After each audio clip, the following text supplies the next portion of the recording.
Hello, my name is Nick Lyles, and this is my Unit 2 introduction video. Some background information about myself is that I'm 23 years old, and I grew up in a small suburb between DC and Baltimore called Columbia, Maryland. I have a loving family. I have two parents, Mike and Kim, and I have a little brother, Terrence, who's going into his senior year of high school right now.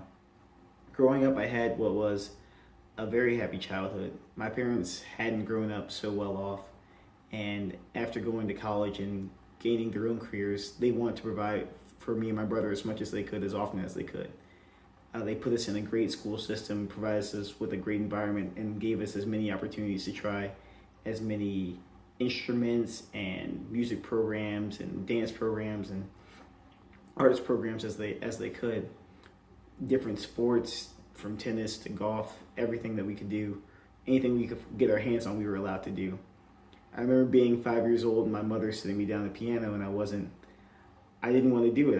I didn't want to partake in the lesson. And I remember her saying, "You're going to do this." And it was something that stuck with me, but I'm glad that she did it. At the age of 7, I took on the violin and began taking violin lessons. And I became quite a proficient violinist. As I moved through my adolescence, I joined numerous orchestras and was recognized as one of the better junior violinists in the state at the time. And this got me a lot of opportunities to try a lot of different things and travel to a host of different places that I never thought I'd get to go, places around the country. Even after high school, I continued to play the violin, and I moved into a professional orchestra in Virginia while simultaneously going to community college. I had some offers from some four-year colleges for music programs, but my parents didn't think I was emotionally mature enough to go to those programs. And looking back on it, they were definitely right. I was not in the right spot. But going to community college and commuting to a orchestra in Virginia, I wasn't happy. I wasn't happy with who I was or where I was at the time.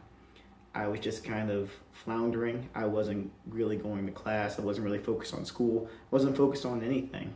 I even started to not enjoy playing the violin or playing instruments in general. And I had kind of fallen into this rut of needing to do something different.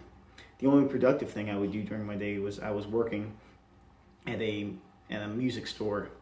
And I was happy doing it, but I would look around and my coworkers were 27, 28 years old, and I was 19 at the time.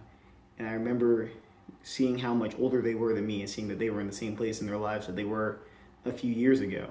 And I realized that Columbia, where I grew up, is just a very comfortable place. You can do the same thing, you can hang around, you can be around the same friends, and you don't really have to grow up. And I realized that that wasn't who I wanted to be, and that wasn't what I wanted to do. So I continued to look for something new and tried different things, but couldn't really find a way out of my town. And one day I was hanging in the mall with me and some of my friends, and we were having a good time. And an Air Force recruiter walked up to me. And he asked me and my friends if we had ever thought about joining. And we all said no at the time, but I took his card anyway.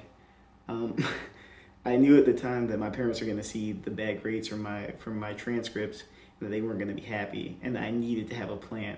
So a few weeks later, my dad saw the transcripts, and he asked, "What are you going to do with your life? What do you plan on doing?" And it was at that point I was already 6 weeks into starting the paperwork to join the Air Force. And I told him I'm joining the Air Force. And he looked at me with shock and surprise, and he was insanely confused, but at the same time happy that I had chosen the path. And I can say it's been 3.5 years now, and I think I've made the right decision. Right now, I'm an enlisted aircrew member stationed in Oklahoma City at Tinker Air Force Base, and I can say that I'm absolutely happy with what I do. I get to travel everywhere. I get to do everything. I've been to places that I never thought I'd go to, like Dubai and Belgium and Germany and Turkey, places that I never thought I'd be, and I've met people who I've never would in a million years thought I'd meet. And at this point in my life, I can say that I certainly am happy, and that I'm glad that I made the decision, and that I'm glad I served my country.